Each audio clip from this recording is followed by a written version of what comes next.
नमस्कार दोस्तों, यूपीएससी हिंदी के स्टडी प्लेटफॉर्म में आप सभी का स्वागत है। और ज्योग्राफी की लेक्चर थोड़ी बीच में डिसकंटिन्यूअस हो गई थी। कोशिश करेंगे क्योंकि इसी में साथ में आय दृष्टि भी देखनी है और ज्योग्राफी का लेक्चर और मिडिल भी देखना है। तो मिडिवल हिस्ट्री, ज्योग्राफी और आय दृष्टि सब साथ लेकर के चलना है, तो मैनेज करके चलेंगे। कोशिश करिएगा कि डेली बेसिस पर एक बारी आप खुद टेलीग्राम चैनल चेक कर लीजिए या फिर यूट्यूब चैनल चेक कर लीजिए, क्योंकि कोशिश करूँगा कि डेली आ जाए, लेकिन अगर नहीं आ पाता है तो उसके लिए मैं चाहूँगा कि आप लोग भी थोड़ा अपने तरफ से मैनेज करें। ठीक है, सिंचाई एवं नहरें जो हम लोग का अगला टॉपिक है वो यहाँ से स्टार्ट हो रहा है ज्योग्राफी का। लास्ट टॉपिक में हम लोगों ने वनों के बारे में पढ़ा था। ठीक है, तो चलिए देखते हैं सिंचाई एवं नहरें किस तरह से सिंचाई भारत में जरूरी है। तो भारत की जो स्थिति है वो उपोष्ण जलवायु क्षेत्र में पाई जाती है। बेसिकली भारत उष्ण थोड़ा सा और उपोष्ण दोनों में ही पाया जाता है। तो पश्चिमी हिमालय, उत्तर पूर्व असम, मेघालय और दक्षिण के कुछ भाग को छोड़कर अधिकांश क्षेत्र में उच्च तापमान रहता है। तो इस कारण से यहाँ पर वाष्पीकरण अधिक होता है, मतलब इवेपोरेट होता है पानी, और उस वेपराइजेशन के कारण यहाँ पर हमेशा नमी की कमी हो जाती है, मतलब मॉइस्चर कंटेंट कम हो जाता है। इस कारण जो भी फसलें लगाई जाती हैं दोस्तों, उनमें सिंचाई की ज़रूरत पड़ती है। ठीक है, तो यहाँ पर आ गया हम लोग का फंडा कि सिंचाई की ज़रूरत क्यों पड़ती है, कि मृदा में नमी की कमी होती है। बेसिकली मॉइस्चर कंटेंट कम हो जाता है मिट्टी में हमारे, इसीलिए हम लोग को इरिगेशन की ज़रूरत पड़ती है। ठीक है, तो भारत में इरिगेशन के बहुत सारे साधन हैं, लेकिन जो स्टैटिस्टिकल ईयर बुक है 2018 की, उसके अनुसार 2014-15 का डेटा दिया गया है, और वहाँ पर ये दिया गया है कि सिंचाई के मुख्य साधन जो है वो नलकूप है एक तरीके से। ठीक है, और जिनका शुद्ध सिंचित क्षेत्र लगभग 46.2 है, और नलकूप और कुओं को मिला दोगे तो 62.82 है, और अगर नहरों द्वारा देखा जाएगा तो 23.66 है। तो ये तीन डेटा हो गया कि नहरों द्वारा भारत में लगभग 24% के आसपास सिंचाई होती है, नलकूप द्वारा सबसे अधिक लगभग 46% के आसपास सिंचाई होती है, और नलकूप में अगर कुओं को मिला दोगे तो कुल निकल के आता है 68.82%। ठीक है, सॉरी 62.82%। तो 46 में 6 जोड़ो तो हो जाएगा 52, और 52 में 10 जोड़ देंगे, यानी कि कुल मिलाकर के 16% जो है कुओं के द्वारा होती है। इसके अलावा 11% जो साधन है, उस 11% में शेष अन्य टोटल जितने भी तरीके की सिंचाई के साधन होते हैं उनसे होता है, और टैंकर के द्वारा लगभग 2.52% सिंचाई होती है। अगर 2015-16 की बात करें तो सिंचाई की दृष्टि से, यानी कि निवल सिंचित क्षेत्र की दृष्टि से सबसे ऊपर उत्तर प्रदेश का स्थान है, उसके बाद मध्य प्रदेश का द्वितीय है, और राजस्थान का तृतीय स्थान आता है सिंचाई की दृष्टि से। ठीक है, यानी कि सिंचाई सबसे ज़्यादा उत्तर प्रदेश में होती है, उसके बाद होती है मध्य प्रदेश में, और फिर होती है राजस्थान में।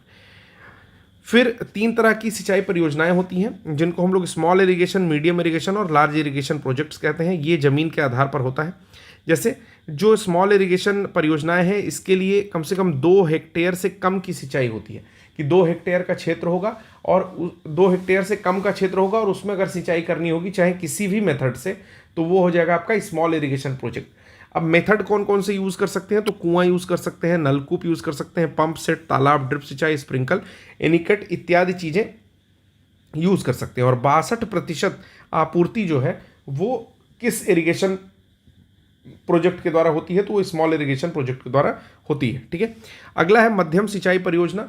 तो 2000 से लेकर के 10,000 हेक्टेयर तक की भूमि को अगर इरिगेट करना है, सिंचित करना है, तो वहाँ पर जो है उसको बोलते हैं आपका मीडियम इरिगेशन प्रोजेक्ट, और वृहद इरिगेशन प्रोजेक्ट को बोलते हैं हम लोग लार्ज इरिगेशन प्रोजेक्ट, जो कि 10,000 हेक्टेयर से अधिक क्षेत्र की सिंचाई होती है। बड़ी एवं मध्यम परियोजनाओं से देश की 38% सिंचाई की आवश्यकता पूरी होती है। यानी कि आप मीडियम इरिगेशन प्रोजेक्ट और लार्ज इरिगेशन प्रोजेक्ट को मिला दोगे तो टोटल देश में 38% जो बचता है वो टोटल सिंचित क्षेत्र इस माध्यम से होता है। आगे चीज़ें देखते हैं कि विश्व की सबसे पुरानी और विकसित नहर व्यवस्थाओं में से एक है गंग नहर, जिसको राजा गंग के द्वारा, या श्री गंग जो महाराजा थे बीकानेर के, उनके द्वारा 1927 में 1927 में बनवाया गया। दोस्तों, ये नहर सतलज से फिरोजपुर के निकट हुसैनीवाला से निकाली गई है। ठीक है, तो समझ में आ गया सबसे पुरानी जो नहर है वो कहाँ से है। विकसित नहर व्यवस्थाओं में से एक गंग नहर है, 1927 में बीकानेर के तत्कालीन राजा श्री गंग बनवाई गई थी, और सतलज नदी से निकलती है। ये एक स्थान है हुसैनीवाला, वहाँ से। फिर दूसरी आती है पूर्वी यमुना नहर, जो कि यमुना नदी के बाएं तट से ताजेवाला स्थान से निकलती है। ठीक है, इस नहर प्रणाली से हिंडन, यमुना दोआब, के सहारनपुर, मेरठ, गाजियाबाद, मुजफ्फरनगर इत्यादि जनपदों के अंदर जो है सिंचाई उपलब्ध कराई जाती है। फिर पुनरुद्धार के बाद ये नहर पहली बार 1830 में चलाई गई थी। इस नहर प्रणाली में जुलाई से पानी की कमी होने लगती है और अक्टूबर तक आते आते जो जल आपूर्ति है या जल की स्थिति है या मात्रा है वो शून्य हो जाती है। तो इस समस्या के समाधान के लिए ताजीवाला जो स्थान है जहाँ से पूर्वी यमुना नहर निकल रही है उससे 3 किलोमीटर ऊपर हथिनी कुंड बैराज का निर्माण कराया गया था और ऊपरी मतलब हथिनी कुंड बैराज का निर्माण कराया गया था, जिससे कि इस समस्या से यानी कि नहर के सूखने वाली समस्या से निजात पाया गया। ठीक है। फिर अगली आती है ऊपरी गंगा नहर का निर्माण 1842 की अवधि में कराया गया था। इस परियोजना के जनक थे सर पीटी काटले। ठीक है, काटते नहीं थे किसी को, सर पीटी काटले। ठीक है, उनकी टाइटल है। इस नहर से प्रथम बार 1854 में पानी चलाया गया था और ये नहर हरिद्वार के भीमगौड़ा नामक स्थान से निकलती है। तो याद रखिएगा, जो उत्तरी गंगा नहर है उसका निर्माण काटले जी कराए थे और ये भीमगौड़ा नामक स्थान से निकलती है हरिद्वार के, और फिर गंगा नदी में जाकर के गंगा नदी के दाहिनी तट से ये निकलती है। ठीक है। मुख्य ऊपरी नहर की लंबाई से कोई मतलब नहीं है हम लोग को, बस ये जानना है कि इस नहर प्रणाली से हरिद्वार, सहारनपुर, मुजफ्फरनगर, मेरठ, गाजियाबाद, बुलंदशहर, अलीगढ़, एटा, मथुरा, फिरोजाबाद, मैनपुरी, आगरा जनपद में सिंचाई की सुविधा उपलब्ध कराई जाती है। यानी कि अगर यूपी का मैप देखोगे तो नॉर्थ और नॉर्थ वेस्ट के थोड़े से एरिया, इस टोटल एरिया में जो है सिंचाई किस नहर से होती है, तो आपकी जो ऊपरी गंगा नहर है उससे होती है। फिर अगला हम लोग देखते हैं कि उत्तर प्रदेश के शारदा या घाघरा दोआब में अवस्थित पीलीभीत, बरेली, लखीमपुर खीरी, शाहजहांपुर, हरदोई, उन्नाव, कानपुर, बाराबंकी, रायबरेली, प्रतापगढ़, अयोध्या, सुल्तानपुर, जौनपुर, आजमगढ़, गाजीपुर, प्रयागराज जनपदों में सुरक्षात्मक सिंचाई सुविधा उपलब्ध कराने के लिए चंपावत की खटीमा में बनबासा के पास शारदा नदी पर एक बैराज का निर्माण करके इसके दाहिने तट से शारदा मुख्य नहर निकाली गई। ठीक है, तो शारदा मुख्य नहर कितने एरिया में सुरक्षात्मक सिंचाई कराती है? तो मध्य का जो भी एरिया है, पहले तो थोड़ा एरिया आता है आपका जो कि नेपाल के साथ लगा हुआ है, जैसे पीलीभीत, बरेली, लखीमपुर खीरी। ठीक है, उसके बाद फिर उसके नीचे का एरिया आएगा शाहजहांपुर, हरदोई, उन्नाव, लखनऊ।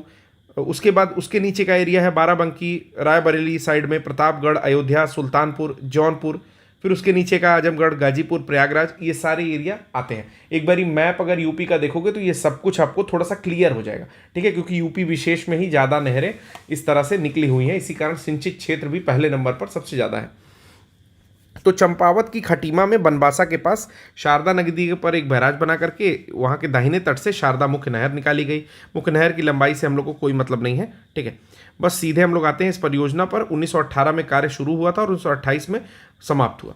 अगली आती है निचली गंगा नहर, लोअर गंगा कैनाल। इसका उद्गम होता है नरौरा, बुलंदशहर। ठीक है, नरौरा, बुलंदशहर में। बुलंदशहर भी आपके ये आप कह सकते हो नॉर्थ यूपी का एरिया है। ठीक है, तो नॉर्थ यूपी नरौरा से निकलती है। मुख्य नहर की लंबाई से हम लोग को कोई मतलब नहीं है, बस ये जानना है कि गंगा नदी के दाहिने तट से जो लोअर गंगा कैनाल है या निचली गंगा नहर है उसकी अभिकल्पना 1869 में की गई थी और स्वीकृति इसको मिलती है 1871 में। परियोजना का निर्माण कार्य पूरा होता है 1878 में और प्रथम बार इसको चलाया जाता है। इसकी मुख्य शाखाएं हैं जैसे फर्रुखाबाद जल शाखा, वेबर जल शाखा, कानपुर जल शाखा, इटावा जल शाखा, भोगिनीपुर जल शाखा इत्यादि। ठीक है, तो ये इसकी जल शाखाएं हैं जो कि निकलती है नरौरा से आपके बुलंदशहर में। नेक्स्ट है इंदिरा गांधी नहर परियोजना। इसका शिलान्यास 1858 में हुआ था। गृहमंत्री गोविंद वल्लभ पंत, जो कि प्रथम मुख्यमंत्री भी थे उत्तर प्रदेश के, उन्होंने किया था। इसका उद्गम पंजाब में सतलज एवं ब्यास नदियों के संगम पर स्थित हरिके बैराज जो है वहाँ से होता है। तो इंदिरा गांधी नहर परियोजना ये कहाँ से निकलती है? तो हरिके बैराज जो कि ब्यास और सतलज नदियों के ऊपर है, वहीं से ये निकलती है और ये विश्व की सबसे बड़ी नहर परियोजना है। ठीक है, तो याद रखिएगा वर्ल्ड्स बिगेस्ट नहर कैनाल प्रोजेक्ट जो है वो इंदिरा गांधी नहर परियोजना है, जिसकी लंबाई 649 किलोमीटर है। इसको पढ़ना ज़्यादा जरूरी है क्योंकि सबसे लंबी है और ये नहर पश्चिमी राजस्थान के गंगा नहर, बीकानेर, जोधपुर, जैसलमेर जैसे जिलों की मुख्य रूप से सिंचाई करती है। ठीक है, तो राजस्थान के एरिया को मुख्य रूप से सिंचित करती है और आपको पता है कि राजस्थान थोड़ा एरिड एरिया है। ठीक है, मतलब सूखा, सारा तो सूखाग्रस्त नहीं है लेकिन थोड़ा सा सूखा एरिया है, क्योंकि वहाँ पर आने के बाद आपको पता है मॉनसून का भी पानी खत्म हो जाता है और रिट्रीटिंग मॉनसून भी वहाँ पर बारिश करने में अक्षम रहता है। तो थोड़ा वहाँ पर है कि अरावली के साइड से भी जो है जो पानी वाले बादल हैं वो ऊपर निकल जाते हैं आपकी जा करके थोड़ा लोअर जम्मू कश्मीर में बारिश कराते हैं, दिल्ली में बारिश कराते हैं, तो लड़ते ही नहीं है, इसलिए राजस्थान में बारिश नहीं होती है। ठीक है, तो इसलिए भी ये इंपॉर्टेंट नहर हो जाती है इंदिरा गांधी नहर। ठीक है, फिर अगला है गंडक परियोजना। गंडक परियोजना गंडक नदी पर त्रिवेणी घाट के पास स्थित है, जिसमें से कुछ नहरें निकाली गई हैं। फिर आता है फरक्का बैराज। फरक्का बैराज हुगली नदी में सिल्ट जमाव को रोकने के उद्देश्य से फरक्का बैराज का निर्माण कराया गया था। इस बैराज के दाएं किनारे से निकाली गई नहर द्वारा गंगा नदी में बहुत सारा जल जो है हुगली नदी की ओर मोड़ दिया जाता है, इसी कारण इसकी जलवहन क्षमता होती है। ठीक है, तो ये चीज़ याद रखना है कि फरक्का बैराज का निर्माण ये नहीं इंपॉर्टेंट है, लेकिन किस नदी में सिल्ट के जमाव को रोकने के लिए किया गया था, तो हुगली नदी में सिल्ट का जमाव ना हो इस कारण से बनाया गया था। गंगा नदी पर बनाया गया है और उसी के दाहिने किनारे से निकाला गया है, और ये सारा पानी जाता है हुगली नदी में, जिससे सिल्ट जो है वो बह जाता है। ठीक है, उसकी जल वहन क्षमता बढ़ जाएगी। ठीक है, केरल के पलक्कड़ जिले में चेरुकुन्नम पुझा नदी पर मंगलम सिंचाई परियोजना है। तो ये चीज़ याद रखिएगा, पुझा नदी जो है वो केरल में है और चेरुकुन्नम पुझा नदी उसको बोलते हैं। तो उस नदी पर कौन सी परियोजना है, तो मंगलम सिंचाई परियोजना निर्मित है। यह मंगलम की सहायक एवं भरत पुझा की उप सहायक नदी है। ठीक है, तो मंगलम नदी की सहायक नदी है पुझा नदी, और भरत पुझा की उप सहायक है चेरुकुन्नम पुझा नदी। ठीक है, और ये बांध जो है 1966 में बना था, ये चीज़ इंपॉर्टेंट नहीं है। फिर अगला आता है माला नहर तंत्र, इसको बोलते हैं गारलैंड कैनाल सिस्टम। इसको कैप्टन दिनशा जे दस्तूर ने प्रस्तावित किया था, जबकि नदी जोड़ने की पहली बार विचार जो है सिंचाई इंजीनियर विश्वेश्वरैया ने दिया था। ठीक है, हालांकि राहुल गांधी इसको ठीक से नहीं बोल पाते थे, लेकिन अभी मैंने बोल लिया है तो मुझे कुछ अवार्ड जरूर मिलना चाहिए। ठीक है, तो इंजीनियर विश्वेश्वरैया जो है नदी जोड़ने के पहली बार सुझाव देते हैं कि नदियों को जोड़ा जाना चाहिए, और माला नहर तंत्र को जो है कैप्टन दिनशा जे दस्तूर ने प्रस्तावित किया था। बाद में KL राव का नाम भी इसमें जुड़ गया। तत्कालीन प्रधानमंत्री अटल बिहारी वाजपेयी ने 2003 को जल संग्रहण से संबंधित विकास योजना हरियाली का शुभारंभ किया था, और इसका उद्देश्य था कि देश के जल संभर विकास कार्यक्रम के कार्यान्वयन में वित्तीय और प्रशासनिक रूप से पंचायती राज संस्थाओं को सशक्त करना। यानी कि पंचायती राज संस्थाएं अब देखेंगे कि कहाँ पर जल से संबंधित विकास कार्यक्रम का कार्यान्वयन करना है, उसके वित्तीय और प्रशासनिक चीज़ों को, यानी कि जो भी फाइनेंशियल एड देना है, पैसे वैसे देने हैं वो चीज़, और प्रशासनिक कार्य यानी कि किस तरह से उसमें प्रशासन इन्वॉल्व होगा, ये सारी चीज़ें पंचायती राज संस्थाओं को दे करके सशक्त बनाना था। फिर आता है 2015-16 के आंकड़ों के अनुसार भारत में निवल बुआई क्षेत्र यानी कि नेट सोन एरिया लगभग 140.03 मिलियन हेक्टेयर था, थोड़ा बढ़ गया होगा इस समय। ठीक है, जिसमें से 48.73% क्षेत्र पर ही सिंचाई सुविधा उपलब्ध होती थी। कृषि की मानसून पर निर्भरता कम करने और हर खेत तक जल सुविधा पहुंचाने के लिए 1 जुलाई 2015 को प्रधानमंत्री कृषि सिंचाई योजना PMKSY को स्वीकृति प्रदान की गई थी। तो ये भी याद रखिएगा, कभी कभी क्या करता है कि पुराने क्वेश्चंस की डेट पूछ लेता है कि प्रधानमंत्री कृषि सिंचाई योजना कब शुरू की गई। ठीक, तो 1 जुलाई 2015 को शुरू की गई थी। ठीक है, ऐसा क्यों किया गया था, क्योंकि भाई जो भारतीय उपमहाद्वीप है, खासकर भारत जो है, उसमें हम लोग उत्तर भारत के क्षेत्र में बहुत सारे ऐसे स्टेट हैं जो कि सिंचाई के लिए मानसून पर निर्भर करते हैं कि बारिश तो जून में होनी ही है, जून से 1 महीना शिफ्ट करो, जुलाई में तो बारिश हो जाएगी, तो हमारी धान की जो फसलें हैं उनको बढ़िया पानी मिल जाएगा। समझ में आ रहा है? तो कभी कभी ऐसा होता है कि अगर अल नीनो का केस है, ठीक है, और अल नीना का केस है, तो उस केस में बारिश नहीं होती है। ठीक है, तो जब बारिश नहीं होगी या सूखे जैसी स्थिति होती है, तो अगर हम मानसून पर इसी तरह से निर्भर रहेंगे तो हमारी फसलें खराब होने का डर बहुत ज़्यादा बढ़ जाता है। ठीक है, तो उस स्थिति में फसलों को एक सिंचाई की सुविधा प्रदान कराना, ठीक है, किसी इरिगेशन प्रोजेक्ट के माध्यम से जरूरी हो जाता है। तो इसीलिए प्रधानमंत्री कृषि सिंचाई योजना 1 जुलाई 2015 को आई थी। अगला है कि अप्रैल 2008 तक भारत सरकार के ग्रामीण विकास मंत्रालय द्वारा 3 वाटरशेड विकास कार्यक्रम कार्यान्वित किए गए थे। और ये कार्यक्रम कौन कौन से थे, तो ये कार्यक्रम थे समेकित बंजर भूमि विकास कार्यक्रम यानी कि integrated waste land development programme, दूसरा है सूखा प्रवण क्षेत्र कार्यक्रम ड्रॉट प्रोन एरिया प्रोग्राम, तथा मरुभूमि विकास कार्यक्रम डेजर्ट डेवलपमेंट प्रोग्राम। इन कार्यक्रमों को एक व्यापक कार्यक्रम के अंतर्गत लाया गया था, जिसे समेकित जल संभर प्रबंधन कार्यक्रम के नाम से जाना जाता है, इंटीग्रेटेड वाटरशेड मैनेजमेंट प्रोग्राम के नाम से जाना जाता है। इस कार्यक्रम का उद्देश्य था कि भाई जो मृदा है, जल और वनस्पतियां जो कि डिग्रेड हो रही हैं, प्राकृतिक संसाधन का इस्तेमाल, संरक्षण और विकास करके पारिस्थितिकी संतुलन को बहाल करना था। ठीक है, ये चीज़ याद रखेंगे। इसके परिणाम स्वरूप हुआ क्या कि मृदा ह्रास पर रोक लग गई, यानी कि जो भी सॉयल थी जिसका इरोजन होता था, ठीक है, या उसका डिग्रेडेशन होता था, उसको हम लोग प्रिवेंट करने में सक्षम हो गए।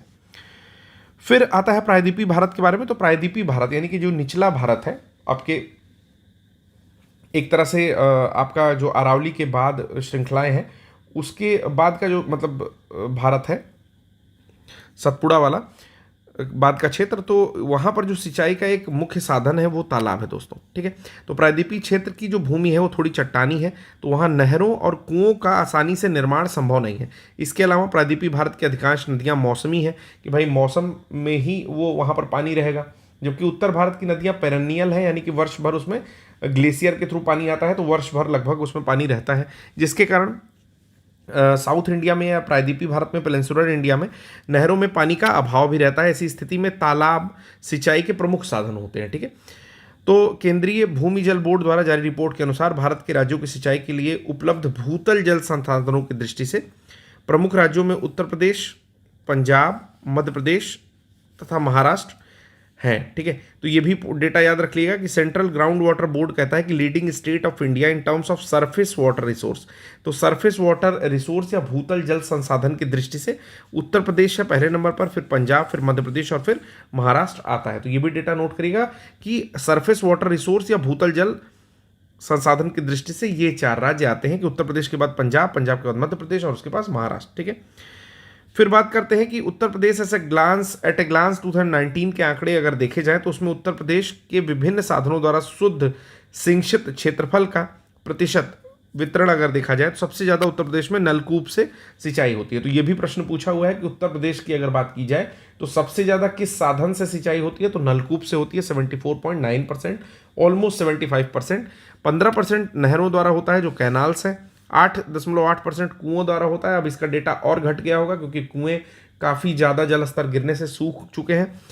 टैंक्स एवं झीलों के द्वारा 0.5% होता होगा, तो हो सकता है कि इसकी क्षमता थोड़ी सी बढ़ गई हो, क्योंकि पिछले वर्ष से आपको भी पता है कि अमृत सरोवर का निर्माण किया जा रहा है, ठीक है। तो नलकूपों द्वारा सिंचाई सर्वाधिक कहाँ होती है, तो उत्तर प्रदेश में होती है। डेटा नोट करेंगे। अगला है बहुउद्देशीय घाटी परियोजना यानी कि मल्टीपर्पज़ रिवर्स वैली प्रोजेक्ट, ठीक है। तो मल्टीपर्पज़ रिवर वैली प्रोजेक्ट हम लोग देखने जा रहे हैं। जैसे जैसे नाम लिखा है वैसे ही वैसे हम लोग देखते जाएंगे। जितना डेटा इंपॉर्टेंट होगा बस वही पढ़ेंगे, कोई भी गार्बेज चीज़ नहीं पढ़ेंगे, ठीक है। तो सबसे पहला ये नर्मदा घाटी परियोजना यानी कि नर्मदा नदी पर बनी होगी 1945-46 के आसपास। नर्मदा बेसिन में सिंचाई, विद्युत उत्पादन और बाढ़ नियंत्रण, तीन कार्यों के लिए। क्या, पहला सिंचाई के लिए, दूसरा विद्युत उत्पादन के लिए यानी कि इलेक्ट्रिसिटी जनरेशन के लिए, और तीसरा फ्लड कंट्रोल या बाढ़ नियंत्रण के लिए एक विस्तृत कार्य योजना तैयार हुई, जिसके अंतर्गत 30 बड़ी, इस परियोजना के अंतर्गत 30 बड़ी, जिसमें से 10 नर्मदा पर तथा 20 उसकी सहायक नदियों पर, टोटल 135 मध्यम और 3000 छोटे बांध बनाए गए। तो ये डेटा भी बहुत इंपॉर्टेंट नहीं है कि कितने बांध बनाए गए, बस ये याद रखना है कि 30 बड़ी और 30 बड़ी जो है परियोजनाएं की गई, जिसमें से 10 नर्मदा पर और 20 उसकी सहायक नदियों पर, टोटल 135 मध्यम और 3000 छोटे बांध बनाए जाने की घोषणा हुई और बराज भी बनाए जाने की घोषणा हुई, ठीक है। अब कौन कौन सा बराज है ये भी जानिए। 1312 किलोमीटर की लंबाई के साथ नर्मदा नदी देश की 5वीं सबसे लंबी नदी है, ठीक है, जो कि अमरकंटक से निकलती है और लेफ्ट वर्ड यानी कि आप कह सकते हो वेस्ट वर्ड फ्लो करते हुए जा करके अरेबियन सी में एस्चुरी बनाती है। सरदार सरोवर परियोजना का निर्माण गुजरात राज्य में नर्मदा नदी के पास नौगांव के आधार तल से 163 मीटर ऊंचे बांध से किया गया है। तो ये पॉइंट इंपॉर्टेंट नहीं है, इसको मैं डिलीट कर रहा हूँ, एक सेकंड। जितनी चीज़ हाईलाइट कर रहा हूँ केवल उस पर फोकस करिए कि सरदार सरोवर परियोजना जो है वो गुजरात राज्य में नर्मदा नदी पर है और इससे कुल 1450 मेगावाट जल विद्युत का उत्पादन किया जाता है। सरदार सरोवर बांध से नर्मदा नदी का, ये सारी चीज़ें नहीं हम लोग को पढ़नी है, ठीक है।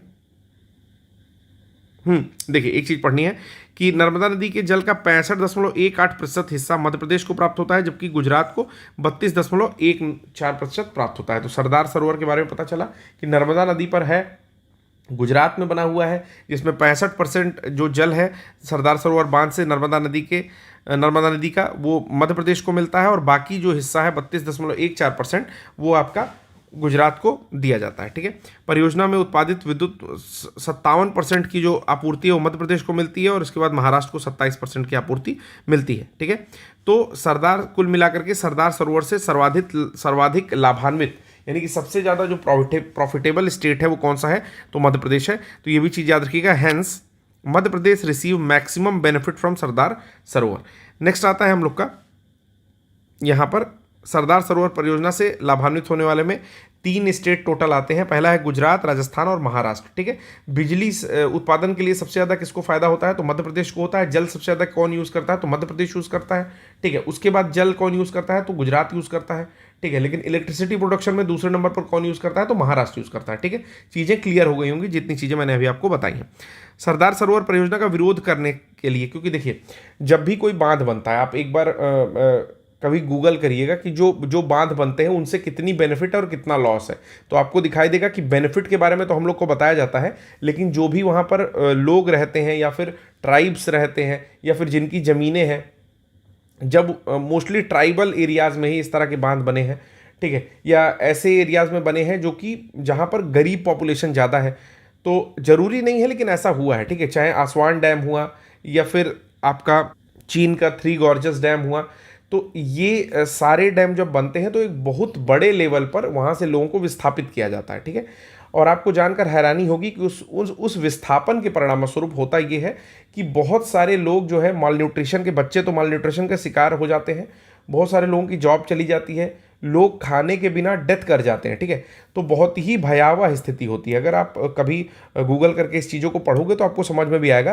कि बांध बनने से फ़ायदा तो है, क्योंकि फ़ायदे गिनाए जाते हैं, लेकिन उसके पीछे का जो एक डार्क सीक्रेट है वो भी बहुत बुरी तरह भयावह है। ठीक है, तो देखिए इसी तरीके से जब सरदार सरोवर परियोजना बन रही थी नर्मदा नदी पर, तो उसका विरोध करने के उद्देश्य से 1986 में एक समाज वैज्ञानिक थी, इनका नाम था मेधा पाटेकर। उन्होंने महाराष्ट्र के धुले जिले में नर्मदा धारण ग्रस्त समिति की स्थापना की थी। ठीक है, अभी मेधा पाटेकर की डेथ हो चुकी है लास्ट ईयर। ठीक है, तो ये चीज़ काफ़ी इंपॉर्टेंट हो जाती है नर्मदा नदी को लेकर के।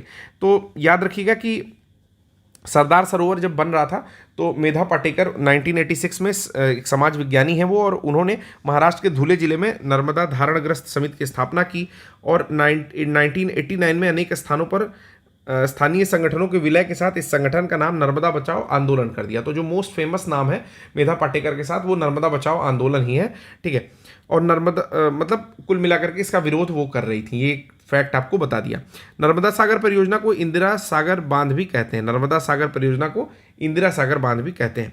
इंदिरा सागर परियोजना नर्मदा नदी पर मध्य प्रदेश के खंडवा जिले में पुनासा गांव से 10 किलोमीटर दूरी पर स्थित है, और 1000 मेगावाट क्षमता स्थापित करने की बहुउद्देशीय परियोजना है, यानी कि मल्टीपर्पज़ प्रोजेक्ट है, जो कि 1000 मेगावाट की टोटल क्षमता के साथ या विद्युत उत्पादन क्षमता के साथ स्थापित किया जा रहा है। ठीक है, नर्मदा घाटी में कौन कौन सी नदियां हैं इसके बारे में जान जाइए। तो तवा मतलब कौन कौन सा प्रोजेक्ट है, तो तवा प्रोजेक्ट है, बारना प्रोजेक्ट है, कोलार है, सुक्ता है, मटियारी मान प्रोजेक्ट है, और शहीद चंद्रशेखर आज़ाद जिसको जोबट परियोजना बोलते हैं, ये सबका निर्माण पूरा हो चुका है। ठीक है, तो ये चीज़ याद रखिएगा कि जो प्रोजेक्ट्स हैं उसी नाम की कुछ नदियां भी हैं, जैसे तवा भी उसकी एक सहायक नदी है। ठीक है, बारना भी आई थिंक उसकी सहायक नदी है, कोलार भी उसकी सहायक नदी है, सुक्ता, मटियारी मान प्रोजेक्ट और शहीद चंद्रशेखर आज़ाद जिसको जोबाट परियोजना कहते हैं, ये सारी परियोजनाएं नर्मदा नदी पर बनी हुई हैं।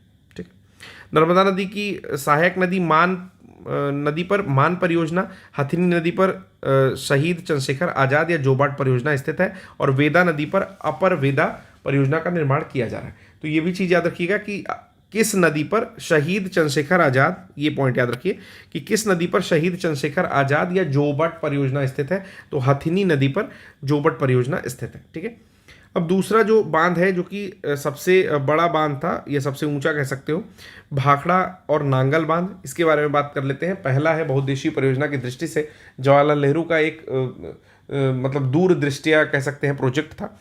तो भाखड़ा नांगल बहुउद्देशीय परियोजना पंजाब, हरियाणा और राजस्थान राज्यों का संयुक्त उपक्रम है। तो किन किन राज्यों की इन्वॉल्वमेंट है, पंजाब है, हरियाणा है और राजस्थान है। हालांकि ये स्थित है आपके पंजाब में, लेकिन इन तीनों का ही संयुक्त उपक्रम है। ठीक है, तो कहाँ पर है, भाखड़ा और नांगल के पास सतलज नदी पर बने 2 बांधों का निर्माण किया गया है। तो भाखड़ा नांगल अलग अलग बांध है, एक भाखड़ा बांध है और एक नांगल बांध है। ठीक है, भाखड़ा बांध का निर्माण कार्य 1963 में पूरा हुआ। यह बांध सतलज नदी पर बनाया गया है और इसके जलाशय को ही गोविंद सागर कहते हैं। तो भाखड़ा पर जो बांध है उसको भाखड़ा बांध कह रहे हैं। ठीक है, सतलज नदी पर बना है, और जो जलाशय बनाया गया है यहाँ पर, जैसे बांध जब बनाते हैं तो पानी रुकता है, तो उस जलाशय का नाम है गोविंद सागर। ठीक है। ठीक है। भाखड़ा नागल बांध का कमांड क्षेत्र कौन कौन सा है? तो हिमाचल प्रदेश है, पंजाब है, हरियाणा है और राजस्थान है। ठीक है, तो कमांड क्षेत्र कहाँ कहाँ विस्तृत है? तो हिमाचल प्रदेश, पंजाब, हरियाणा और राजस्थान में विस्तृत है। अगला आता है कावेरी नदी पर बने बांध। तो कुछ बांध कावेरी नदी पर, जैसे मैत्तूर बांध हो गया, ये बांध जो है कावेरी नदी पर बहुत फेमस है। तो इस तरह के कुछ फेमस बांधों को देख लेते हैं कि जल विद्युत का विकास कब हुआ। 19वीं शताब्दी के अंतिम दशक में स्टार्ट हुआ, यानी कि 1890 के आसपास मान लीजिए शुरू हुआ। तो सबसे पहले 1897 में दार्जिलिंग नगर को बिजली आपूर्ति के लिए सिद्रापोंग में जल विद्युत संयंत्र लगाया गया। तो ये पॉइंट भी याद रखेंगे कि भारत में सबसे पहले कहाँ जल विद्युत संयंत्र लगाया गया? तो दार्जिलिंग को, चूंकि दार्जिलिंग अंग्रेजों के रहने की जगह है, ठीक है, ऐसे समझिए। दार्जिलिंग क्या है? अंग्रेजों के रहने की जगह है, ठीक। वेस्ट बंगाल का एक पोर्शन है और हिली एरिया है। तो वहाँ पर 1897 में सिद्रापोंग जो जगह है, ठीक है, वहाँ पर जल विद्युत संयंत्र लगाया गया, यानी कि हाइड्रो इलेक्ट्रिक प्रोजेक्ट लगाया गया। ये भारत का सबसे पुराना जल विद्युत शक्ति संयंत्र है। तो ये भी पॉइंट याद रखिए, भारत का सबसे पुराना जल विद्युत शक्ति संयंत्र यानी कि हाइड्रो इलेक्ट्रिक पावर प्रोजेक्ट जो है या पावर प्लांट जो है वो आपका सिद्रापोंग में था। ठीक है, यहाँ पर लिखा भी होगा। ठीक है, चलिए। कावेरी कर्नाटक में कावेरी नदी पर शिव समुद्रम में वर्ष 1902 में भारत का दूसरा सबसे पुराना जल विद्युत उत्पादन संयंत्र लगाया गया था। कृष्णराज सागर बांध कर्नाटक में कावेरी नदी पर स्थित है। तो यह भी प्रश्न पूछता है डायरेक्टली कि कृष्णराज सागर बांध किस नदी पर है? तो वो कावेरी नदी पर है। और किस राज्य में स्थित है? तो वो कर्नाटक राज्य में स्थित है। कृष्णराज सागर की जो रूपरेखा है वो एम विश्वेश्वरैया ने बनाया था। कृष्णराज सागर बांध के पास वृंदावन उद्यान स्थित है। तो ये पॉइंट कोई इंपॉर्टेंट नहीं है, बस आप ऊपर के दोनों पॉइंट याद रखिए। कावेरी नदी जल विवाद में सम्मिलित कितने राज्य हैं? इसके बारे में कभी कोई प्रश्न पूछता है तो तमिलनाडु है, कर्नाटक और केरल, जिसका नाम हम लोग जानते हैं। ये तीनों राज्य हैं, लेकिन अगर पूछे कि कौन सा यूनियन टेरिटरी है या केंद्र शासित प्रदेश है तो वो होता है पुडुचेरी। ठीक है, तो तमिलनाडु, कर्नाटक, केरल, TKK और पुडुचेरी, TKKP। ठीक है, आता है कि वर्ष 2018 के सुप्रीम कोर्ट के निर्णय में हुआ ये कि कावेरी नदी की जल की कुल 740,000 मिलियन क्यूबिक TMC फीट विश्वसनीय मात्रा से कर्नाटक को 284 के आसपास, ठीक है, केरल को 30 TMC और तमिलनाडु को 404 TMT पानी जो है दिया जा रहा है, यानी कि 1000 मिलियन क्यूबिक पानी दिया जाता है। तो ये एक चीज़ याद रखिएगा, सबसे ज़्यादा मिलता है तमिलनाडु को, उसके बाद आपका मिलता है दूसरे नंबर पर कर्नाटक को और तीसरे नंबर पर केरल को पानी दिया जाता है। और सबसे कम पानी जो है 7 TMC का पुडुचेरी को आवंटित किया गया था। फिर आता है नागार्जुन सागर डैम, जो कि कृष्णा नदी पर स्थित है और ये बहुउद्देशीय परियोजना 1967 में पूरी हुई थी। आंध्र प्रदेश एवं नवगठित तेलंगाना दोनों राज्यों में ही ये परियोजना विस्तारित है। तेलंगाना के नलगोंडा जिले में है और आंध्र प्रदेश के गुंटूर जिले में के मध्य जो है ये निर्मित है। और ये वहाँ पर नलगोंडा, प्रकाशम, खम्मम और गुंटूर जिलों की सिंचाई व्यवस्था इसी के माध्यम से होती है। नागार्जुन सागर बांध की ऊंचाई बहुत 125 मीटर है। नागार्जुन सागर बांध का छोड़िए, ये सारी बात नहीं जाननी है, बस ये जानना है कि इस पर एक लंबा बांध है जिसका नाम है चिनाई बांध। तो ये चीज़ याद रखनी है कि नागार्जुन सागर बांध के बाद जो दूसरा एक लंबा बांध है उसका नाम है चिनाई बांध, और चिनाई बांध भी आपका कृष्णा नदी पर ही स्थित होगा। ठीक है, यह विश्व का सबसे बड़ा एवं सबसे ऊंचा चिनाई बांध है। बांध की कुल लंबाई से कोई मतलब नहीं है। ठीक है, तो बस ये चीज़ याद रखनी है। तो यहाँ पे एक पॉइंट को लेकर कंफ्यूज नहीं होंगे, बात यहाँ पर कर रहा है नागार्जुन सागर बांध की ही। ठीक है, मैं थोड़ा कंफ्यूज हो गया था।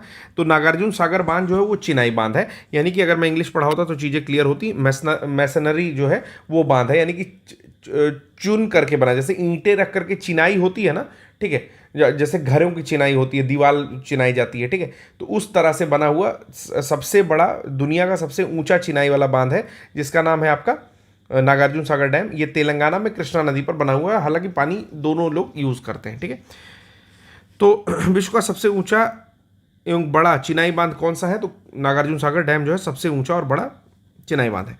फिर आता है हीराकुंड बांध। तो हीराकुंड बांध आपके उड़ीसा राज्य में महानदी पर स्थित है और इसका निर्माण 1948 में शुरू होकर के 1957 में पूरा हुआ था। ठीक है, और ये जो है पूरे उस एरिया को, उड़ीसा वाले एरिया को पानी सप्लाई करता है। ठीक है, चलिए, चंबल घाटी परियोजना कहाँ पर निकली होगी? तो चंबल घाटी परियोजना चंबल नदी पे होगी।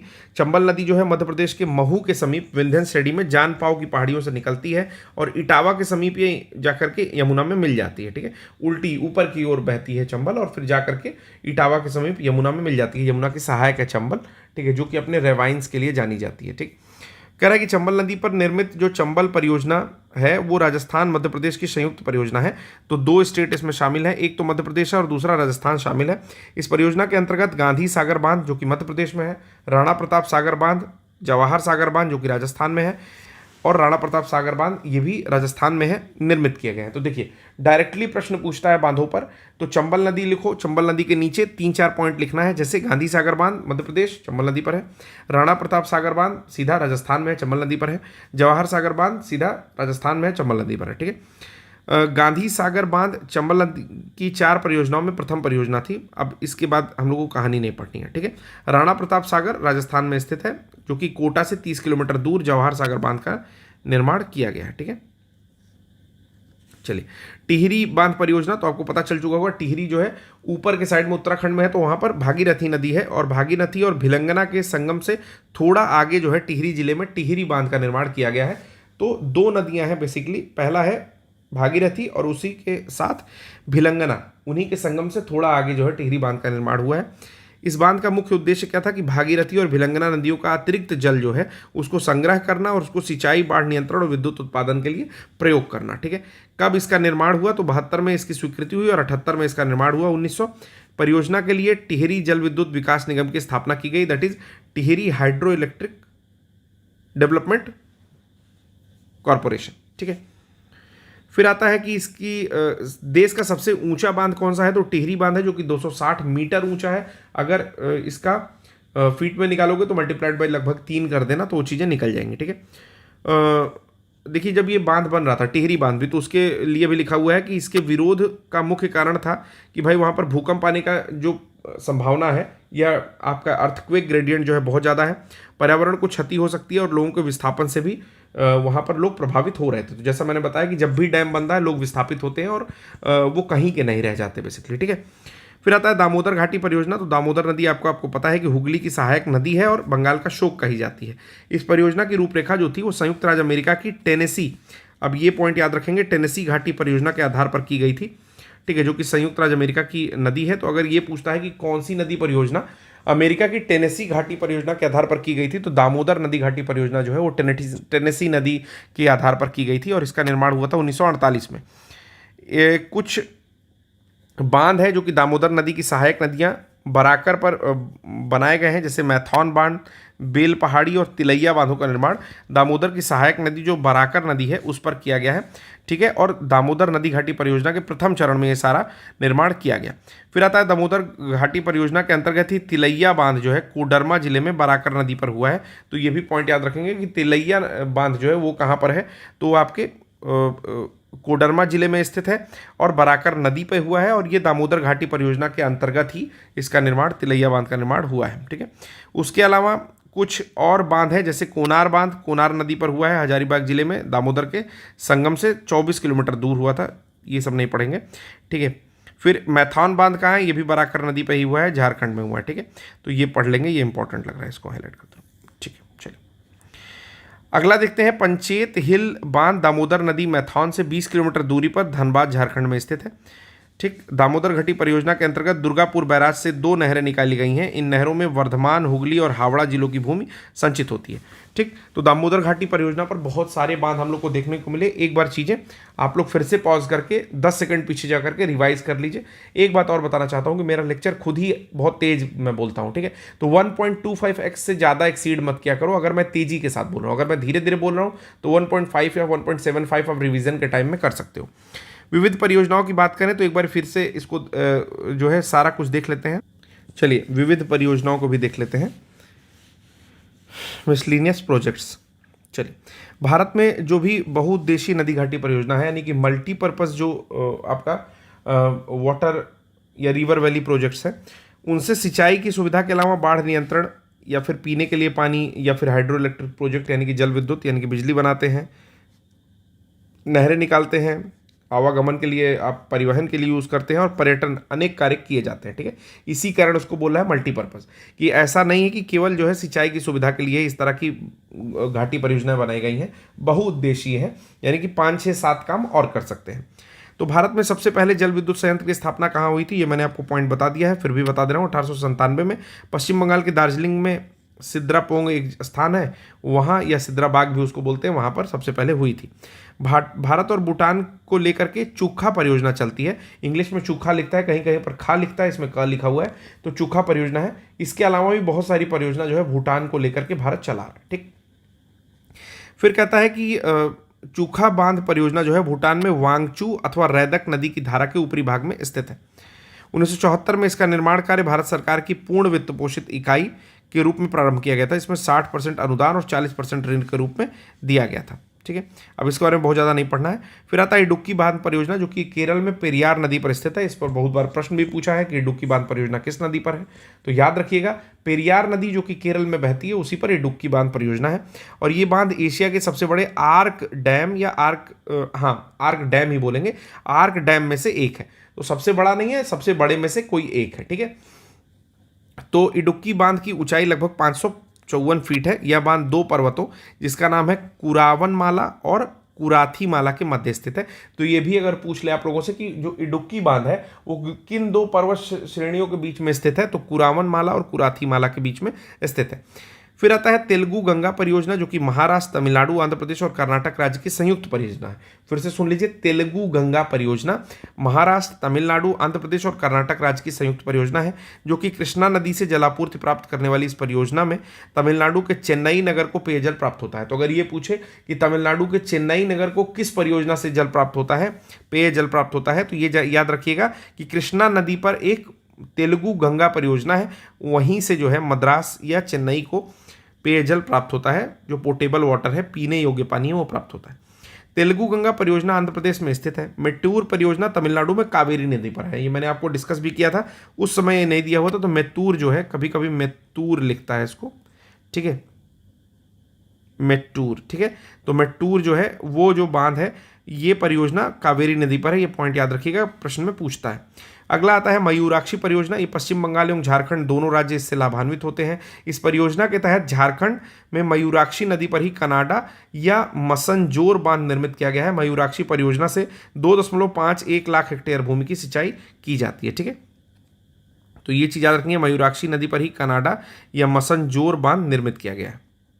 अगला है पोचमपाद या पोचमपादु परियोजना। श्री राम सागर परियोजना गोदावरी नदी पर निजामाबाद जनपद तेलंगाना में स्थित है। फिर से याद कर लीजिए, पोचमपादु मत याद करिए, पोचमपाद परियोजना याद करिए। इसको श्री राम सागर परियोजना भी कहीं कहीं लिखा हुआ मिलता है, but most of the cases में आपको पोचमपाद ही मिलेगा। तो पोचमपाद परियोजना जो है वो गोदावरी नदी पर स्थित है और जनपद जो है वो निजामाबाद है, जो कि तेलंगाना में स्थित है। ठीक, तो गोदावरी नदी, तेलंगाना, पोचमपाद, ऐसे करके याद कर लीजिए। फिर है जायकवाड़ी परियोजना, गोदावरी नदी पर यह भी है, जो कि महाराष्ट्र में स्थित है, यानी कि गोदावरी नदी जैसे निकलती है वहीं पर ही स्थित है। ठीक है, कल्पोंग जल विद्युत परियोजना अंडमान एवं निकोबार द्वीप समूह की प्रथम जल विद्युत परियोजना है। तो ये चीज़ काफ़ी ज़्यादा इंपॉर्टेंट हो जाती है, इसको मैं हाईलाइट भी कर दे रहा हूँ और घेर भी दे रहा हूँ, ये मत भूलिएगा। ठीक, कल्पोंग जल विद्युत परियोजना जो है अंडमान एवं निकोबार द्वीप समूह की प्रथम जल विद्युत परियोजना है। यह कल्पोंग नदी पर स्थित है। फिर आता है रिहंद परियोजना, गोविंद वल्लभ पंत सागर परियोजना के नाम से भी जानी जाती है इसको। और इसके बारे में तो जानते ही होंगे कि गोविंद वल्लभ पंत सागर परियोजना जो है उत्तर प्रदेश में सोनभद्र जिले में पिपरी नामक स्थान पर रिहंद नदी पर बना हुआ है। ठीक है, तो रिहंद परियोजना, गोविंद वल्लभ पंत परियोजना, ये दोनों ही उत्तर प्रदेश में सोनभद्र जिले में रिहंद नदी पर बनी हुई है। ठीक है, कितना जल विद्युत क्षमता है ये सारी चीज़ें हम लोग नहीं पढ़ेंगे, बस ये याद रखना है कि यह उत्तर प्रदेश की सबसे बड़ी परियोजना है। ठीक है, फिर आता है उकाई परियोजना, तो गुजरात राज्य में स्थित है, एक बहुउद्देशीय परियोजना है। उकाई परियोजना ताप्ती नदी पर स्थित है। ठीक है, चलिए, कालागढ़ बांध जो है वो आपके रामगंगा नदी पर स्थित है। इसकी ऊंचाई से कोई मतलब नहीं हम लोग को, बस ये याद रखिए कि कालागढ़ बांध जो है वो रामगंगा नदी पर स्थित है और रामगंगा नदी आपकी गंगा नदी की सहायक नदी है। कोयना परियोजना कोयना नदी पर स्थित है। तवा परियोजना मध्य प्रदेश में होशंगाबाद में है और ये तवा नदी पर स्थित है। ठीक है, फिर हम लोग तवा के बारे में और चीज़ देख लेना कि तवा के जो जल संग्रहण क्षेत्र है, जो इसका आपका क्या बोलते हैं कैचमेंट एरिया की पश्चिमी सीमा पर सतपुड़ा राष्ट्रीय उद्यान तथा बोरी वन्य जीव अभयारण्य स्थित है। तो ये भी याद रखिएगा कि तवा नदी के पास में, यानी कि तवा का जो कैचमेंट एरिया है उसकी पश्चिमी वेस्टर्न सीमा पर जब पहुंचोगे पश्चिमी सीमा पर, तो वहां पर सतपुड़ा राष्ट्रीय उद्यान है और बोरी वन्यजीव अभयारण्य भी स्थित है। फिर आता है पोंग डैम। पोंग डैम काफ़ी इंपॉर्टेंट डैम है जो कि ब्यास नदी पर हिमाचल प्रदेश में स्थित है। ठीक है, इसके बाद इस बांध के द्वारा महाराणा प्रताप सागर झील का निर्माण भी हुआ है। इसको ब्यास डैम या वही ब्यास बांध कहा जाता है। ठीक है, कभी कभी पोंग डैम को ब्यास डैम भी कहा जाता है। इस बांध के द्वारा महाराणा प्रताप सागर झील का निर्माण हुआ है, जो एक मतलब आपके आर्टिफिशियल लेक है, जिसे वन्यजीव अभयारण्य घोषित किया गया है। ठीक, यह भारत स्थित अंतर्राष्ट्रीय आर्द्रभूमि स्थलों में से भी एक है। तो ये पूरा पॉइंट याद रखेंगे आप, जो महाराणा प्रताप सागर झील है उसके बारे में भी। ठीक है, मेजा बांध है, राजस्थान के भीलवाड़ा जिले में स्थित है, कोठारी नदी पर स्थित है और इस परियोजना की स्थापना मुख्यतः सिंचाई के लिए की गई थी। ठीक,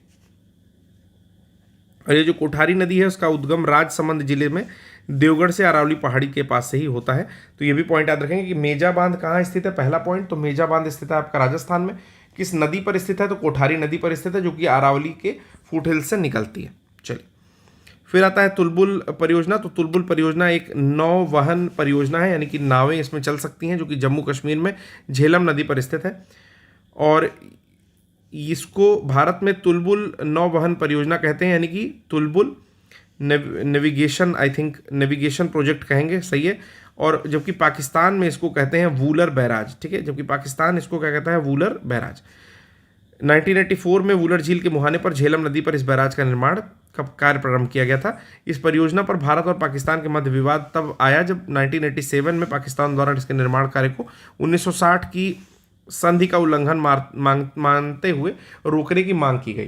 जैसे आपको पता होगा कि इंडस वाटर ट्रीटी 1960 में हुआ था, जिसके हिसाब से ICJ यानी कि इंडस, चिनाब और झेलम का पानी पाकिस्तान को जाता है। 80% वाटर पाकिस्तान यूज़ करता है और जो बाकी 3 नदियां हैं उसका जो वाटर है वो भारत यूज़ करता है, जिसमें रावी, ब्यास और RSB, रावी, ब्यास और सतलज नदियां आती हैं। बगलिहार कहाँ पर है, तो बगलिहार डोडा जिले में चिनाब नदी पर स्थित है। तो इसको भी कहीं नोट डाउन कर लीजिएगा। ये सारा कुछ टेबुलर फॉर्म में मिलता तो ज़्यादा अच्छा था, लेकिन थ्योरी के फॉर्म में कोई दिक्कत नहीं है, मैं चीज़ें शॉर्ट करके आपको बता दे रहा हूँ। ठीक है, तो बगलिहार जल विद्युत परियोजना जो है जम्मू कश्मीर के डोडा जिले में चिनाब नदी पर बनाई गई है। फिर इसी प्रकार आती है दमन गंगा सिंचाई परियोजना। वालसड जिला दक्षिणी गुजरात में स्थित है। वापी से 30 किलोमीटर दूर दमन गंगा नदी पर है। ठीक है, तो कहाँ से कितना दूर है ये पॉइंट नहीं याद रखना है, बस ये याद रखना है कि दमन गंगा सिंचाई परियोजना जो कि गुजरात में स्थित है, वालसड जिला है और ये दमन गंगा नदी पर बनाई गई है। गिरना सिंचाई परियोजना कहाँ है, तो गिरना महाराष्ट्र में गिरना नदी पर बना हुआ है। ठीक है, तो जिला जो है वो जलगांव है और स्टेट जो है वो महाराष्ट्र है और गिरना नदी है और गिरना सिंचाई परियोजना है। पंबा सिंचाई परियोजना पंबा नदी पर है, जो कि केरल के पट्टानामथिट्टा जिले में स्थित है। पट्टानामथिट्टा जिले में स्थित है। सुइल जल विद्युत परियोजना कहाँ स्थित है, तो आपका हिमाचल प्रदेश में स्थित है, जो कि सुइल जो है वो रावी नदी की सहायक नदी है, जिस पर सुइल जल विद्युत परियोजना स्थित है। दुलहस्ती कहाँ है, तो जम्मू कश्मीर में है, किश्तवाड़ जिले में चिनाब नदी पर स्थित है। ललितपुर में बेतवा नदी पर राजघाट बांध बना हुआ है। कई बार ये प्रश्न पूछा हुआ है कि बेतवा नदी के सारे बांध बताओ, तो आप राजघाट का नाम याद कर लो। ठीक है, राजघाट जो है वो बेतवा नदी पर बना हुआ है। बाकी और इस परियोजना को रानी लक्ष्मीबाई बांध परियोजना के नाम से जाना जाता है। अब यहाँ पर एक होमवर्क है कि बेतवा नदी पर जितने भी बांध हैं उनके नाम जो है कमेंट बॉक्स में आप लोग करके बता दो। ठीक है, तो एक मैंने यहाँ पर राजघाट जो दिया हुआ था वो चीज़ें बता दी है। चलो, अगला आता है किसाऊ बांध। किसाऊ बांध जो है टोंस नदी पर बना हुआ है। टोंस पर स्थापित किया गया है किसाऊ बांध। यमुना की सहायक है टोंस नदी और हिमाचल प्रदेश और उत्तराखंड की सीमा में प्रवाहित होती है ये। ठीक, गोदावरी नदी पर बना हुआ है बभली प्रोजेक्ट। ठीक है, बबली नहीं यार, बबली मत सोचो, बबली से भी याद कर सकते हो। वैसे गोदावरी नदी पर बभली प्रोजेक्ट, BABHLI, बभली प्रोजेक्ट, जो कि महाराष्ट्र और तेलंगाना की एक अंतर्राज्यीय विवादित बांध परियोजना है, बभली प्रोजेक्ट। फिर आता है तपोवन और विष्णुगढ़ जल विद्युत परियोजना है। उत्तराखंड में कहाँ स्थित है, तो धौली गंगा नदी पर चमोली जिले में स्थित है। तपोवन और विष्णुगढ़, तो याद रख लेना, तपोवन और विष्णुगढ़ दोनों ही भगवान लोगों से रिलेटेड टाइप का लग रहा है, तो ये आपके उत्तराखंड में स्थित है और धौली गंगा नदी पर स्थित है। महाकाली सिंध, तो महाकाली और सिंध जो है, इवन गंडक जो है, सारी नदियां कहाँ से निकलती हैं, तो नेपाल से निकलती हैं। तो भारत और नेपाल के मध्य जो है 1996 में एक संधि हुई थी। इसके द्वारा महाकाली अथवा शारदा नदी के जल के उपयोग की सीमा निर्धारित की गई थी। इस संधि के क्षेत्र में शारदा बैराज, टनकपुर बैराज, प्रस्तावित पंचेश्वर परियोजना आच्छादित है। ठीक है, अगला आता है कल्पसर परियोजना। एक बार देख लेते हैं कितना डेटा और है, तो बहुत कम डेटा बचा हुआ है, टेबल आ जा रहा है इसके बाद। ठीक है, बस एक पेज बचा हुआ है, बस इसको कर लेते हैं, फिर ये लेक्चर खत्म करते हैं। कल्पसर परियोजना के अंतर्गत खंभात की खाड़ी, कल्पसर प्रोजेक्ट पहले याद कर लीजिए। कल्पसर प्रोजेक्ट के अंतर्गत खंभात की खाड़ी गुजरात के पास एक बांध बनाने की योजना है, जिससे ज्वारीय शक्ति यानी कि टाइडल पावर उत्पन्न की जाएगी। जो टाइड्स आते हैं ना समुद्रों में, उनसे जो है ज्वारीय ऊर्जा लेकर के कल्पसर में एक कल्पसर परियोजना लगाई जा रही है। ठीक है, खंभात की खाड़ी में, और एक विशाल जलाशय का निर्माण भी किया जाएगा, जिससे ताजे जल का उपयोग कृषि, पेयजल और औद्योगिक उपयोग के लिए भी किया जा सके। ठीक है, तो मल्टीपर्पज प्रोजेक्ट टाइप इसको टाइडल प्रोजेक्ट बना रहे हैं। ठीक है, दिसंबर 1959 में क्या हुआ, भारत सरकार और नेपाल के बीच में गंडक बैराज के निर्माण पर समझौता हुआ था। बैराज का निर्माण गंडक नदी पर वाल्मीकि नगर में 1968 यानी कि बिहार के पास 1968-69 में किया गया। इसका उद्देश्य था कि नेपाल, उत्तर प्रदेश और बिहार में सिंचाई सुविधा उपलब्ध कराना। इसके तहत पश्चिमी नहर प्रणाली, पूर्वी नहर प्रणाली, नेपाल में एक विद्युत केंद्र हेतु जल बंटवारे पर सहमति बनी थी। अब अंतर्राज्यीय जल विवाद न्यायाधिकरण के बारे में बात करें तो बहुत सारी नदियां हैं जिनका बवाल चलता रहता है आपस में, तो सीधे आइए देख लेते हैं।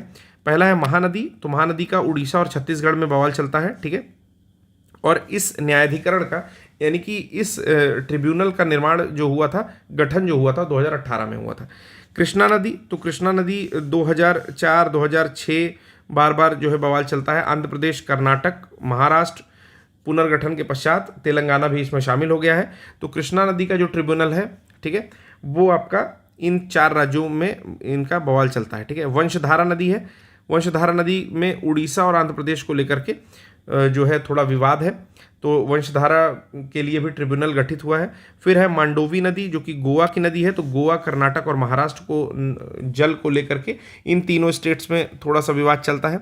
रावी और ब्यास को लेकर के पंजाब, हरियाणा और राजस्थान जो कि तीनों क्षेत्र, तीनों स्टेट जो है आपस में इन नदियों का पानी पाते हैं, उनमें विवाद के लिए एक ट्रिब्यूनल या न्यायाधिकरण गठित हुआ था। गोदावरी नदी को लेकर के आंध्र प्रदेश, महाराष्ट्र, कर्नाटक, मध्य प्रदेश और उड़ीसा, जहाँ जहाँ से गोदावरी बह रही है यानी कि महाराष्ट्र से निकलती है, मध्य प्रदेश जाती है, फिर कर्नाटक में भी इसकी सहायक नदियाँ जल लेकर के जाती हैं, आंध्र प्रदेश और आपका उड़ीसा, सारी ही स्टेट्स में जो है विवाद था। फिर नर्मदा नदी को लेकर के गुजरात, मध्य प्रदेश, महाराष्ट्र और राजस्थान में विवाद था, इसलिए नर्मदा नदी का भी एक ट्रिब्यूनल बना हुआ है। अब जो अगला टॉपिक है हम लोग का वो है कृषि। तो आज का लेक्चर आपको कैसा लगा? थोड़ा तेजी के साथ लेक्चर में लेकर के चल रहा हूँ, क्योंकि मेरा ये टारगेट है कि अगले 5 से 7 क्लास में, मतलब 25 क्लास होने से पहले हम लोग जो इंडियन ज्योग्राफी है उसको पूरी तरह से खत्म कर दें, और वर्ल्ड ज्योग्राफी में केवल का केवल मैपिंग ही देखेंगे हम लोग। तो बिल्कुल पेटी कस के बैठ जाइए। अभी तक जितनी भी चीज़ें पढ़े हैं हम लोग ज्योग्राफी में या बाकी चीज़ों को लेकर के, वो मैपिंग के माध्यम से आपकी कवर होगी, और जो करंट अफेयर्स है वो भी। तो जिस बंदे ने केवल मैपिंग, करंट अफेयर्स और हिस्ट्री की क्लास कर ली, 3 क्लासेस हमारी, हिस्ट्री, करंट अफेयर्स और मैपिंग की क्लासेस, ठीक है, 70 से 75 नंबर या इवन 80 नंबर आपके कहीं नहीं जाने हैं। ठीक है, तो ये बात याद रखिए कि अगर थोड़ा एनालिटिकल माइंड के साथ आपने हमारी करंट की क्लास कर ली जो आई दृष्टि की आ रही है, और 6 महीने करंट सारी, ठीक है, तो मैंने क्या क्या बनाया है, घटना सार 6 महीने का, इसकी क्लासेस, इसमें टोटल 6 लेक्चर है। उसके बाद आता है आपका जुलाई अगस्त का करंट अफेयर्स 2 क्लास ये, ठीक है, 8। फिर आती है आपकी 25 क्लास मॉडर्न हिस्ट्री की, ठीक है, 8 क्लास आपकी एंशियंट हिस्ट्री की, ठीक है, और लगभग 10 क्लास के आसपास मेडिवल हिस्ट्री की, ठीक। तो इसको जोड़ लीजिए, 25, 10, 35 और 35, 8, 43 क्लास ये, और 43, 6, 49, 2, 51 क्लास ये, ठीक है। और इसके साथ अभी जो मैपिंग कराऊंगा, मुझे लगता है कि मुश्किल से 6 से 8 क्लास में सारी मैपिंग वर्ल्ड की खत्म हो जाएगी, ठीक है। और उसके बाद आई दृष्टि, अगर इतनी क्लासेस अब से भी कर जाएं कि मोटी मोटा मुझे लगता है कि पूरा अक्टूबर है, लगभग पूरा अक्टूबर है, और पूरा नवंबर है, तो 60 दिन है, 60 क्लासेस हैं। आप इतना करके जाओ।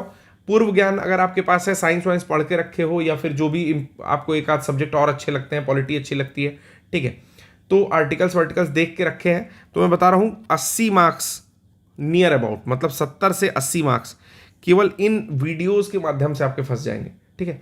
ये बहुत दावे के साथ नहीं कर रहा हूँ, लेकिन पेपर आने के बाद शायद दावा भी कर दूं कि मैंने ऐसा कहा था। तो 70 से 80 नंबर केवल ये 3 चीज करके मिलने वाले हैं, तो थोड़ा सा सीरियस रहिए। जो भी लोग रिवीजन कर रहे हैं उनके लिए ये बात मैं बोल रहा हूँ। जो लोग पहली बार पढ़ रहे हैं वो भी मुझे लगता है कि 50 मार्क्स तक या 60 मार्क्स तक आसपास में हिट कर सकते हैं, ठीक है। बट बात यह है कि आप लेक्चर्स को अच्छे से देखिए, और जो चीज़ें मैं बता रहा हूँ, जैसे जो प्रश्न पूछ रहा हूँ या जो एक्स्ट्रा चीज़ें बता रहा हूँ, कुछ एनालिटिकल बातें, वो सारा कुछ आपको खुद से टेक केयर करना पड़ेगा। तो आज के लिए बस इतना ही। सेशन कैसा लगा इसके बारे में कमेंट जरूर करिए। आजकल मैं प्रश्न नहीं पूछ रहा हूँ, लेकिन जल्दी ही मैं प्रश्न पूछना भी शुरू करूँगा। तो थोड़ा व्यस्तता है, आपको भी पता है कि बहुत सारे लेक्चर्स बनाने रहते हैं, ठीक है। तो आज के लिए बस इतना ही, धन्यवाद।